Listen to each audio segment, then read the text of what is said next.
Hello everyone.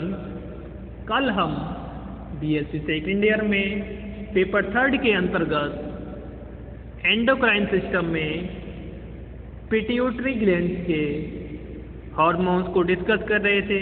इसमें हमने FSH यानी फॉलिकल स्टिमुलेटिंग हार्मोन्स, उसके बाद एलएच यानी लुटेनजाइम हार्मोन्स के बाद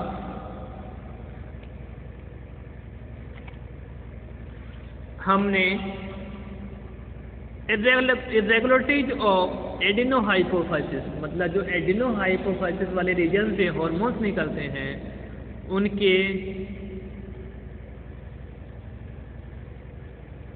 अंडर सिक्रीशन तथा हाइपर सिक्रीशन से कौन कौन सी डिजीज होती हैं, कौन कौन सी बीमारियां होती हैं, उसको डिस्कस किया था। जिसमें हमने कल नेनिज्म या ड्वार्फिज्म, उसके बाद हमने पिट्यूटरी मिक्सोडीमा, उसके बाद जाइनेटिज्म यानी बीम कायता, उसके बाद एक्रोमेगली को डिस्कस किया था। आज हम बात करेंगे हार्मोन्स ऑफ न्यूरोहाइपोफाइसिस, मतलब जो न्यूरोहाइपोफाइसिस है उससे जो हार्मोन्स निकलते हैं उसके अंडर सिक्रीशन तथा हाइपर सिक्रीशन से कौन कौन सी बीमारियां होती हैं, कौन कौन सी डिजीज होती हैं, कौन कौन सी डिसेबिलिटीज होती है ह्यूमंस की बॉडी में, उसकी बात करेंगे।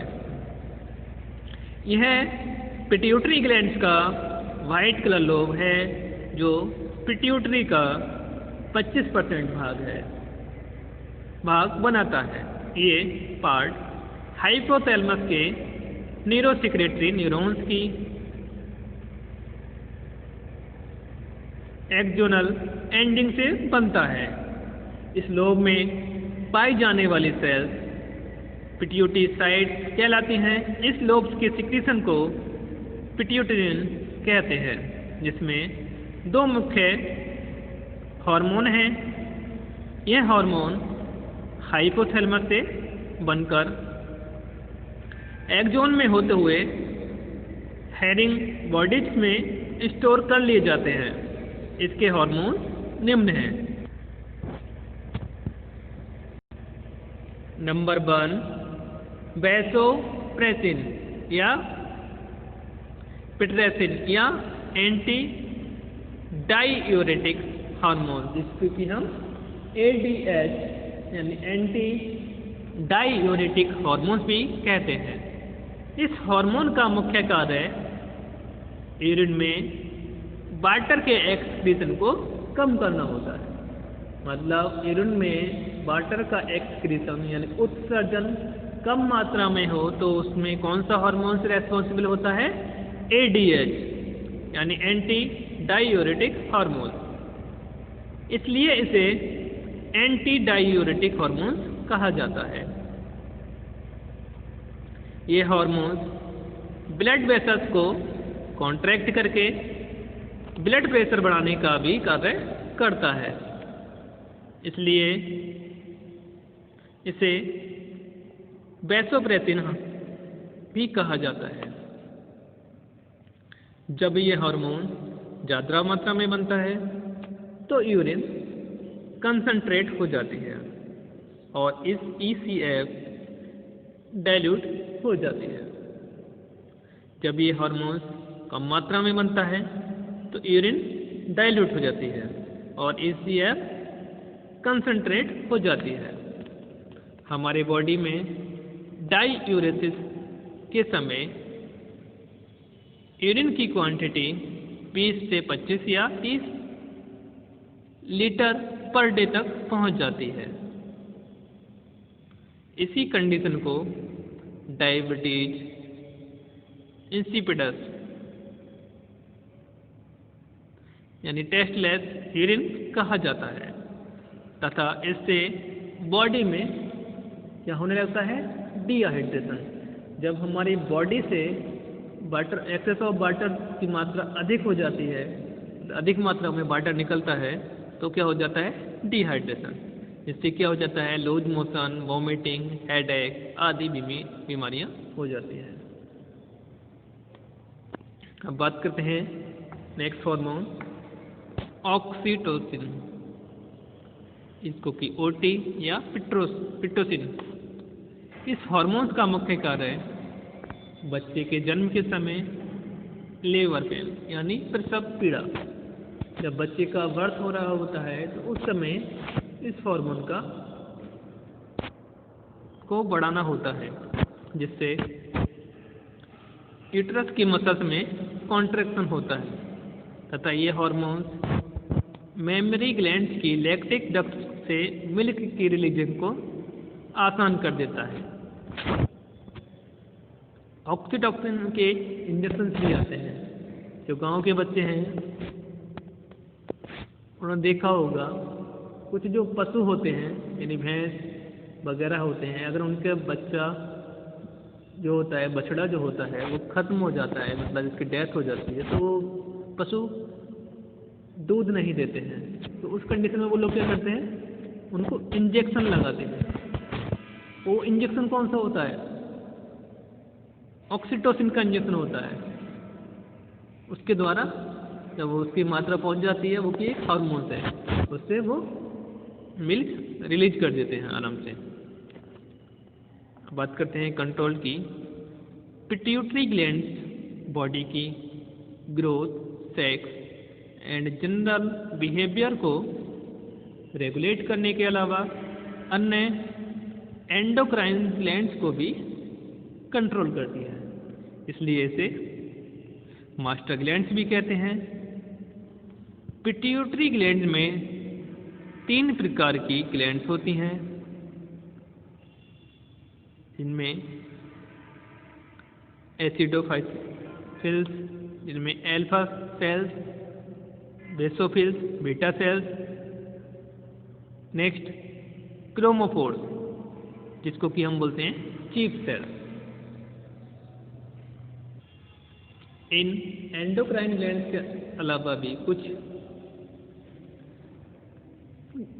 ग्लैंड्स या ऑर्गन्स होते हैं जो हार्मोन का सिक्रीशन करते हैं। उनमें से ही कुछ इस प्रकार हैं। बात करते हैं गोनाड्स। इसमें हमने डिस्कस करना है टेस्टिस एंड ओवरी। गोनाड्स किसी भी एनिमल में उसके जेनेटिक कॉम्प्लीमेंट्स के अनुसार बनती हैं, इसलिए ये जेनेटिक सेक्स को रिप्रेजेंट करती हैं। गोनाड्स का मुख्य काम गैमीट्स की फॉर्मेशन करना होता है। इसके अलावा इनसे सेक्स हार्मोन्स भी बनते हैं जो सेक्स ग्रोथ व डेवलपमेंट को रेगुलेट करते हैं। बात करते हैं first organ testis and male hormone. Testis में सेमनीफेरस ट्यूब्यूल्स के चारों तरफ कनेक्टिव टिश्यू, स्ट्रोमा में छोटे छोटे एंडोक्राइनल सेल्स के क्लस्टर्स दिखाई देते हैं, जिन्हें इंटरस्टिशियल सेल्स या सेल्स ऑफ लेडिंग कहा जाता है। इन्हीं से विभिन्न मेल हार्मोन्स का सिक्रीशन होता है। इनका प्रमुख हार्मोन एंड्रोजन टेस्टोस्टेरोन होता है। इसके अलावा एंड्रोस्टेरोन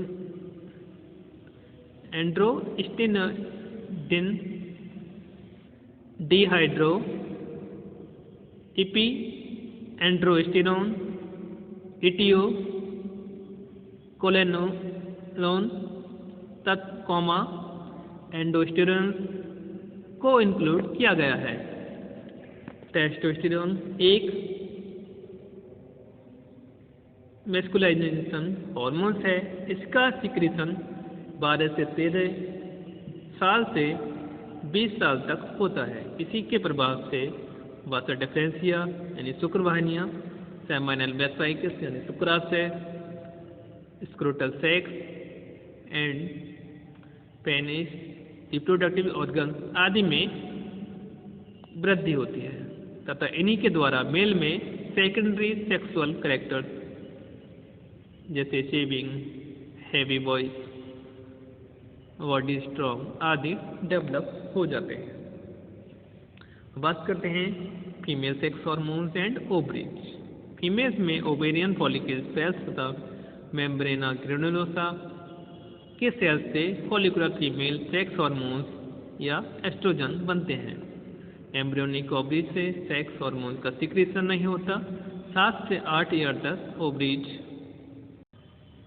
इनएक्टिव रहती हैं, लेकिन जब पिट्यूटरी ग्लैंड से गोनेडोट्रोपिन का सिक्रीशन प्रारंभ हो जाता है तो उनके प्रभाव से 12 से 13 ईयर्स की एज तक प्यूबर्टी यानी यौवनावस्था आ जाती है और ओवरीज एक्टिव हो जाती है। इन हार्मोन्स के कारण रिप्रोडक्टिव ऑर्गन ग्रोथ करके नॉर्मल साइज तक पहुंचते हैं। जल्द ही मेमोरी ग्लैंड्स की वृद्धि होकर ब्रेस्ट की फॉर्मेशन होने लगती है। पेल्विस रीजन ब्रॉड हो जाता है। सेकेंडरी सेक्सुअल में कैरेक्टर्स, पतली आवाज़, हल्का शरीर, शांत नेचर डेवलप हो जाते हैं। कभी कभी जेनाइटल ऑर्गन्स डेवलप नहीं हो पाते। पेल्विस रीजन नैरो रह जाता है। इन सब का कारण या तो एस्ट्रोजन या फिर ओवरी का डैमेज हो जाना होता है। अब बात करते हैं sex hormones secreted by corpus luteum. Female में जब ओवरी के मैच्योर फॉलिकल्स रप्चर हो जाते हैं उसके बाद एक येलो कलर्ड की ग्लैंडुलर रचना बनती है जिसे कॉर्पस ल्यूटियम कहते हैं। इसका मुख्य फंक्शन कुछ डिफरेंट टाइप के फीमेल सेक्स हार्मोन का होता है। Number 1 progesterone. इस हार्मोन्स का मुख्य वर्ग यूट्रस को जाइगोट के इम्प्लांटेशन के लिए प्रिपेयर करना होता है। इस हार्मोन्स के कारण यूट्रस की इनर वॉल थिक हो जाती है। इसमें ब्लड सप्लाई बढ़ जाती है तथा उसकी सेल्स में फैट तथा ग्लाइकोजन्स की मात्रा बढ़ जाती है। यदि प्रेगनेंसी हो जाती है तो कॉर्पस ल्यूटियम 3 से 4 मंथ तक बनी रहती है तथा इससे बनने वाला प्रोजेस्टेरोन हार्मोन मेमोरी ग्लैंड की ग्रोथ को स्टिमुलेट करता है। यदि किसी कारणवश फर्टिलाइजेशन ना हो पाए तो कॉर्पस ल्यूटियम 10 से 12 दिन तक काम करता है और उसके बाद डिजेनरेट होने लगता है।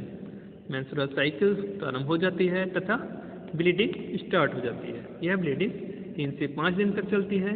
इसलिए synthetic female hormones that is estrogen and progesterone का यूज कॉन्ट्रासेप्शन यानी प्रेगनेंसी को रोकने के लिए मेडिसिन में होता है। अब बात करते हैं रिलैक्सेंट हार्मोन। इस हार्मोन्स का सिक्रीशन कॉर्पस ल्यूटियम तथा प्लेसेंटा द्वारा होता है। इसका मेन वर्क प्रेगनेंसी की समाप्ति जिस समय डिलीवरी होती है उस समय पेल्विस लिगामेंट के रिलैक्सेशन करना होता है जिससे चाइल्ड का हेड आसानी से मदर की बॉडी से बाहर आ सके। बात करते हैं कंट्रोल की। गोनाड्स के हार्मोन्स को कंट्रोल करने के लिए पिट्यूटरी ग्लैंड के एडेनोहाइपोफाइसिस से जीटीएच गोनेडोट्रोपिन हार्मोन्स बनते हैं जिन्हें 2 भागों में बांटा जा सकता है। एफएसएच जो कि गोनेड के एक्सोक्राइनल पार्ट को रेगुलेट करता है तथा जीटीएच इसी के प्रभाव से मेल्स में एंड्रोजन तथा फीमेल्स में एस्ट्रोजन का सिक्रीशन होता है। तो आज हमने एंडोक्राइन सिस्टम का अंतिम लेक्चर पढ़ा। कल हम बीएससी सेकेंड में न्यू यूनिट आपकी जो यूनिट 4 है उसको स्टार्ट करेंगे। Thank you.